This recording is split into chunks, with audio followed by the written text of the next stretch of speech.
ఈ భూమి మీద లాగానే ఈ అనంత విశ్వంలో కూడా ఎక్కడో గ్రహం మీద ప్రాణులు ఉన్నాయని, వారు మనకన్నా చాలా తెలివైన వారిని వారే గ్రహాంతర వాసులు అంటూ ఉంటారు. వారు అప్పుడప్పుడు ఫ్లయింగ్ సాసర్స్ లేదా గుర్తించలేని ఎగిరే వస్తువుల ద్వారా ఈ భూమి మీదకు వస్తారని కొందరు శాస్త్రవేత్తల నమ్మకం. మనిషి ఎన్నో ఏళ్ల నుంచి గ్రహాంతర వాసుల కోసం అన్వేషిస్తున్నాడు. శాస్త్రవేత్తలు భూమి నుంచి రేడియో తరంగాలు పంపి ఏలియన్స్తో సంప్రదింపులు జరపాలని ప్రయత్నాలు చేస్తూనే ఉన్నారు. మానవుల సందేశాలకు ఏలియన్స్ ఎందుకు స్పందించడం లేదు? అసలు అవి ఉన్నాయా లేవా? Hi viewers, this is Meher and welcome to my channel.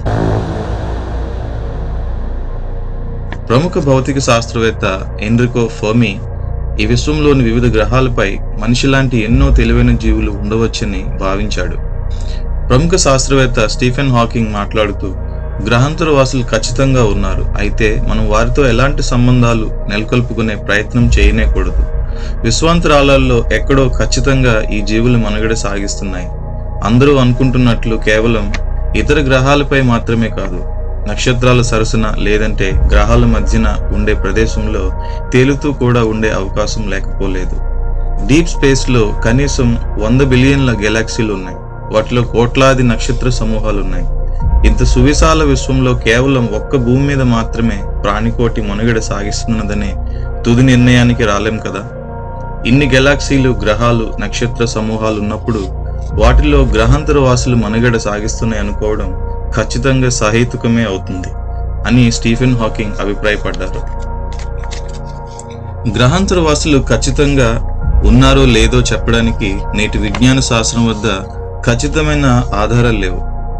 కానీ భూమి మీద ఉన్న పరిస్థితులు, పరిణామం మరెక్కడైనా సంభవించి ఉంటే ఆ గ్రహాల మీద కూడా జీవం ఆవిర్భావానికి అవకాశం లేకపోలేదు.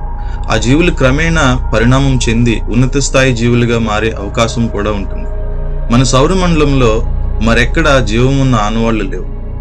భూమికి సమీపంలో ఉన్న మార్స్ గ్రహంపై జీవం ఉందో లేదో తెలుసుకోవడానికి ఇటీవల పంపిన క్యూరియాసిటీ రోవర్ అక్కడికి చేరుకోవడానికి దాదాపు ఏడాది సమయం పట్టింది.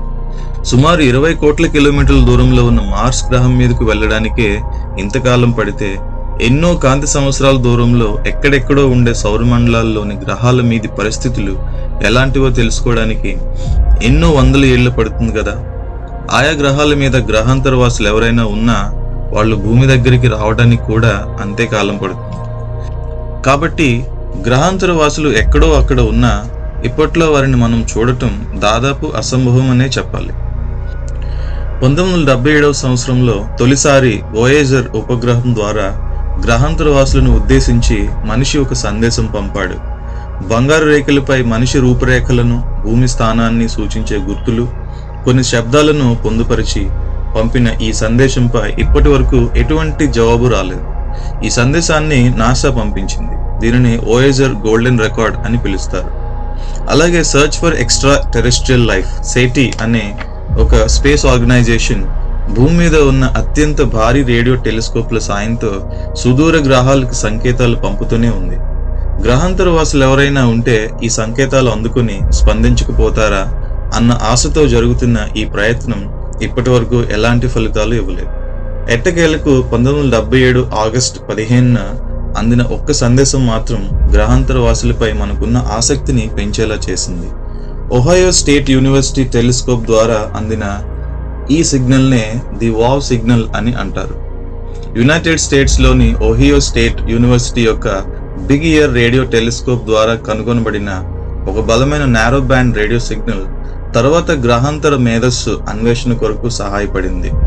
ఈ సిగ్నల్ ధనుస్సు రాశి దిశ నుంచి వచ్చినట్లు కనిపించింది మరియు గ్రహాంతర మూలం యొక్క ఊహించిన లక్షణాలను కలిగి ఉంది. ఖగోళ శాస్త్రవేత్త జెర్రీ ఆర్ ఎహ్మన్ కొన్ని రోజుల తర్వాత రికార్డ్ చేసిన డేటాను అనలైజ్ చేసి వచ్చిన ఫలితంతో ఎంతో సంతోషపడ్డాడు. ఆ సిగ్నల్ యొక్క తీవ్రత 6EQ-UJ5 యొక్క రీడింగ్ను కంప్యూటర్ ప్రింట్అవుట్లో సర్కిల్ చేశాడు. దాని అర్థం వావ్ అని వ్యాఖ్యానించాడు. మొత్తం సిగ్నల్ సీక్వెన్స్ పూర్తి 72 సెకండ్ల విండో వరకు కొనసాగింది. ఈ సమయంలో బిగ్ ఇయర్ దానిని గమనించగలిగింది. అయితే ఎహ్మన్ మరియు ఇతరులు అనేక తదుపరి ప్రయత్నాలు చేసినప్పటికీ అప్పటి నుండి కనుగొనబడలేదు. సహజ మరియు మానవ నిర్మిత మూలాలతో సహా ఉద్గారాల మూలం గురించి అనేక పరికల్పనలు ముందుకు వచ్చాయి, కానీ వాటిలో ఏవి సిగ్నల్ను తగినంతగా వివరించలేదు. ఇది ఇప్పటి వరకు కనుగొనబడిన గ్రహాంతర రేడియో ప్రసారానికి బలమైన అభ్యర్థిగా మిగిలిపోయింది. స్టీఫెన్ హాకింగ్ స్పందిస్తూ గ్రహాంతర వాసుల సందేశానికి స్పందించడం చాలా ప్రమాదకరమని, ఏలియన్స్ మనుషుల కంటే ఎంతో అత్యాధునిక టెక్నాలజీ కలిగి ఉండే అవకాశం ఉందని ఆయన అభిప్రాయపడ్డారు. మనకంటే ఎంతో ముందున్న నాగరికతతో మన పరిచయం ప్రమాదకరమేనని హాకింగ్ స్పష్టం చేశారు. హాకింగ్ తన online film Stephen Hawking's favourite places లో ఈ హెచ్చరిక చేశారు. ఈ ఫిల్మ్ వ్యూవర్స్ కు విశ్వంలోని 5 కొత్త ప్రదేశాలను పరిచయం చేస్తుంది. మనకు 16 కాంతి సంవత్సరాల దూరంలో అచ్చం భూమి లాంటి గ్రహంగా ఉన్న గ్లీజ్ 832c ఉదాహరణగా తీసుకుని హాకింగ్ గ్రహాంతర వాసులతో వచ్చే ప్రమాదాలను వివరించారు. ఆయన మాట్లాడుతూ, గ్లీజ్ 832c లాంటి గ్రహం నుంచి ఏదో ఒక రోజు మనకు సిగ్నల్ రావచ్చు, అయితే దీనికి స్పందించడం మాత్రం ప్రమాదకరమే. వాళ్ళు మనకన్నా చాలా శక్తిమంతులు కావచ్చు. మనం బ్యాక్టీరియాని ఎలా చూస్తామో మనల్ని వాళ్ళు అలాగే చూసే ప్రమాదం ఉంది అని ఆయన అభిప్రాయపడ్డారు. విశ్వంలో మనం ఒంటరి వాళ్ళం కాదని, ఎక్కడో ఓ చోట జీవం ఉందన్న నమ్మకం తనకు మరింత ఎక్కువైందని ఆయన చెప్పారు. ఇదిలా ఉండగా ఇటీవల భూమి ఎదుర్కొంటున్న వాతావరణ సంక్షోభాన్ని ట్రాపిస్ట్ 1 అనే నక్షత్ర మండలంలోని గ్రహాంతర జీవం గురించి METI international messaging extra terrestrial intelligence ద్వారా ప్రపంచ మేటి ఖగోళ శాస్త్రవేత్తలు, సామాజికవేత్తలు, చరిత్రకారులు, మానవ శాస్త్ర పరిశోధకులు, కళాకారులు సంయుక్తంగా ఒక రేడియో సిగ్నల్ మెసేజ్ను పంపించారు. మా సందేశాన్ని స్వీకరించే ఏ గ్రహాంతర వాసులైనా భూమిపై వాతావరణ సంక్షోభం గురించి విని ఆశ్చర్యపోరు. దశాబ్దాలుగా మన దుస్థితిని దూరం నుంచి వారు గమనించే పనిలో ఉన్నారు అని మేటీ ఇంటర్నేషనల్ అధ్యక్షుడు డగ్లస్ వకోచ్ వ్యాఖ్యానించారు. ఒక గ్రహాంతర జాతి బహుశా మిలియన్లు లేదా బిలియన్ల సంవత్సరాలు జీవించగలిగితే ఇటువంటి సంక్షోభాన్ని పరిష్కరించడంలో చాలా కాలం కిందటే నైపుణ్యం కలిగి ఉంటారని మేటీ ఇంటర్నేషనల్ భావిస్తుంది. అలాంటి గ్రహాంతర వాసుల నుండి వచ్చే సమాచారం వల్ల మనం వాతావరణ సమస్యలను మనమే పరిష్కరించుకోగలమన్న విశ్వాసం కలుగుతుంది. ఖగోళ శాస్త్రవేత్తలు ఏలియన్స్ కు ఎన్నో ఏళ్ల తరబడి సిగ్నల్స్ ను పంపిస్తూనే ఉన్నా మనకు ఇప్పటి వరకు సరైన జవాబు రాలేదు. కానీ చాలా మంది మేము ఏలియన్స్ ను చూసామని, కొందరైతే ఏలియన్స్ మమ్మల్ని కిడ్నాప్ చేశారని ఇలా రకరకాలుగా చెప్తారు. ఇవన్నీ నిజాలా లేదా వారి మానసిక స్థితి సరిగా లేక ఇలా చెప్పి ఉంటారా అనేవి ఎవరికీ అంతుచిక్కని ప్రశ్నలు. ఇలాంటి కొన్ని ఇన్సిడెంట్స్ గురించి ఇప్పుడు తెలుసుకుందాం. 1991లో లాస్ ఏంజల్స్ లో డాక్టర్ లూయిస్ థూరీ గ్రహాంతర వాసులు తనను, తన భార్య బెగిట్టేను ఎత్తుకెళ్లారని, ఆ తర్వాత నుంచి తనకు భవిష్యత్తు ముందే తెలిసిపోతుందని అంటున్నాడు. మమ్మల్ని ఏలియన్స్ ఎత్తుకెళ్ళాక నా భార్య కడుపులోని 3 నెలల బిడ్డను తొలగించారని, తర్వాత నా తలపై హెల్మెట్ లాంటిది పెట్టి నా నుంచి అంతరిక్ష రహస్యాలను డౌన్లోడ్ చేసుకున్నారని, తర్వాత నా బ్రెయిన్లో భవిష్యత్తును ఊహించే వారసత్వాన్ని కల్పించారని లూయిస్ తెలిపాడు. ఇదంతా ఏదో సైన్స్ ఫిక్షన్ సినిమాలా మనకు అనిపించడం సహజం, కానీ ఇది నిజంగానే జరిగిందని లూయిస్ అంటున్నాడు. అమెరికాలో వరల్డ్ ట్రేడ్ సెంటర్ పై ఉగ్రవాదులు జరిపిన దాడిని నేను ముందే అంచనా వేశానని కూడా చెప్పడం ఎంతో ఆశ్చర్యకరం. అదేవిధంగా 1976లో అమెరికాలో అలాగష్ నది దగ్గర జరిగిన ఏలియన్ ఇన్సిడెంట్ కూడా ముఖ్యమైనది. అలాగష్ నది అమెరికాలో ఒక అడవి మధ్యలో ఉంది. 4 యువకులు ఆ నది దాని చుట్టూ ఉన్న అడవిలో సాహసం చేయడానికి వెళ్లారు. ఆ 4లో 2 కవలలు. వారి పేర్లు జాక్ వినియర్, జిమ్ వినియర్. ఇంకో 2 చుక్ రాక్, చార్లీ పోల్జ్. వీళ్ళు చెప్పిన దాని ప్రకారం తాము నది ప్రక్కన అడవిలో రాత్రివేళ క్యాంపింగ్ చేస్తున్నప్పుడు ఏలియన్స్ తమను ఎత్తుకుపోయారని చెప్పడంతో వీళ్లపై పరిశోధనలు జరిగాయి. 4కి విడివిడిగా జరిపిన పరిశోధనలో 4 ఒకే రకమైన కథనాన్ని చెప్పడంతో ఏలియన్స్ వీళ్లను నిజంగానే ఎత్తుకెళ్లి ఉంటారనే అభిప్రాయం చాలా మందిలో ఏర్పడింది. అసలేం జరిగిందో చూద్దాం. వీళ్ళు 4 క్యాంపింగ్ వెళ్లిన 2వ రోజు రాత్రి వేళ జిమ్ వెనర్ ఆకాశంలో కాంతివంతమైనది ఏదో చూశాడు. దానిని మిగతా వాళ్ళకు కూడా చూపించాడు. అది చెట్ల మీద తేలుతున్నట్లుగా ఉంది. అది ఎటూ వెళ్ళట్లేదు. వెంటనే తన దగ్గరున్న బైనాక్యులర్స్ తో దాన్ని చూశాడు. బహుశా 15 నుండి 30 సెకండ్లు చూసి ఉంటాడు. తర్వాత వెంటనే కనిపించకుండా మాయమైపోయింది. ఆ తర్వాత క్యాంపింగ్ 4వ రోజున దగ్గరున్న నదిలో రాత్రివేళ చేపలు పట్టాలి అని వాళ్ళు అనుకున్నారు. ఒక భారీ చలిమంట కూడా వేసుకున్నారు. అయితే చుక్ రాక్కి కేవలం మేము 4 మాత్రమే లేము అనిపించింది. ఎవరో వెనక నుంచి గమనిస్తున్నట్లుగా తనకు అనిపించింది. సడన్ గా తన కుడివైపు తిరిగి చూశాడు. ఓ భారీ గుండ్రటి గ్లోబ్ లాంటిది కనిపించింది. అది తెల్లటి కాంతితో మెరుస్తూ ఉంది. అది అచ్చం 2 రోజుల కిందట వాళ్ళు చూసిన దానిలాగే ఉంది. కొంతసేపు దాన్ని చూశాక దానికి సిగ్నల్ ఇవ్వాలని అనుకున్నాడు. చార్లీ తన ఫ్లాష్ లైట్ తీసి దాని వైపు చూపిస్తూ ఊపాడు. అది వాళ్ళ దగ్గరగా వచ్చేసింది.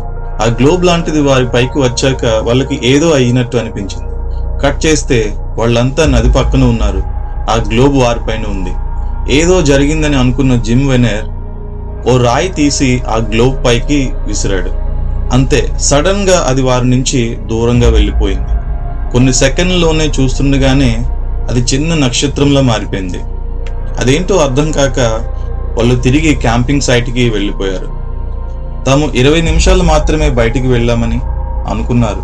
కానీ వారు వెలిగించిన భారీ చలిమంట పూర్తిగా కాలిపోయి బూడిద మాత్రమే మిగిలింది.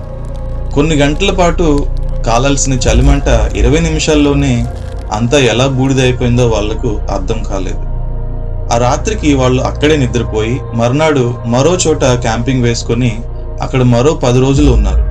కానీ మరలా ఆ గ్లోబ్ తిరిగి రాలేదు. వాళ్ళు క్యాంపింగ్ ముగించుకుని వెళ్ళిపోయాక కొన్ని సంవత్సరాల పాటు వాళ్ళందరికీ ఒకేలాంటి పీడకలు వస్తూ ఉండేది. దీన్ని ఎలాగైనా పరిష్కరించుకోవాలని 1988లో వీళ్ళు 4 యుఎఫ్ఓ పరిశోధకుడైన రే ఫాలెర్ని కలిశారు. రే ఫాలెర్ని కలిసి తమకు వస్తున్న పీడకలకు పరిష్కారం చూపించమని అడిగారు. రే ఫాలెర్ ఆ 4 ఒక హిప్నాటిస్ట్ దగ్గరకు తీసుకువెళ్ళి వాళ్ళను హిప్నోటైజ్ చేసినప్పుడు ఆ 4 ఒకే రకంగా స్పందించారు. వాళ్ళని హిప్నోటైజ్ చేసినప్పుడు వాళ్ళు చెప్పినది ఏంటంటే, తమను ఎవరో ఎగిరే క్రాఫ్ట్లోకి తీసుకెళ్లి బలవంతంగా బట్టలు విప్పేసి మాకు వైద్య పరీక్షలు జరిపారని, చర్మం, శరీర ద్రవాల శాంపిల్స్ని తీసుకున్నారని, రక్తం, యూరిన్, సెమెన్ శాంపిల్స్ని కూడా తీసుకున్నారని ఆ 4 విడివిడిగా ఒకటే చెప్పారు. 4 పైన పాలిగ్రాఫ్ టెస్టులు కూడా చేయగా ఆ 4 వాటిలో పాస్ అయ్యారు. ఇలాంటి సంఘటనలు ఎన్నో ప్రపంచం నలుమూలలా జరుగుతూనే ఉన్నాయి, వినిపిస్తూనే ఉన్నాయి. ఇవన్నీ నిజమో అబద్ధమో అంతు చిక్కని ప్రశ్నలుగానే మిగిలిపోయాయి. ఇవన్నీ ఇప్పటికీ మిస్టరీగానే ఉన్నాయి. వీటిని కొందరు నిజం అంటే, కొందరు కట్టుకథలు అంటారు. మన ఖగోళ శాస్త్రవేత్తలు మాత్రం ఏలియన్స్ తో కాంటాక్ట్ అవ్వడానికి నిరంతరం ప్రయత్నాలు చేస్తూనే ఉన్నారు. కొత్త కొత్త సాంకేతిక నైపుణ్యాలతో పురోగతి వైపు అడుగులు వేస్తూనే ఉన్నారు. మనం భవిష్యత్తులో ఖచ్చితంగా ఏలియన్స్ ఉనికిని కనుగొంటామని విశ్వాసంతో అడుగులు ముందుకు వేద్దాం. ఇటువంటి మరిన్ని ఇంట్రెస్టింగ్ వీడియోస్ కోసం నా ఛానల్ని సబ్స్క్రైబ్ చేసుకోండి. Thanks for watching this video. నేను మీ మెహర్, సైనింగ్ ఆఫ్.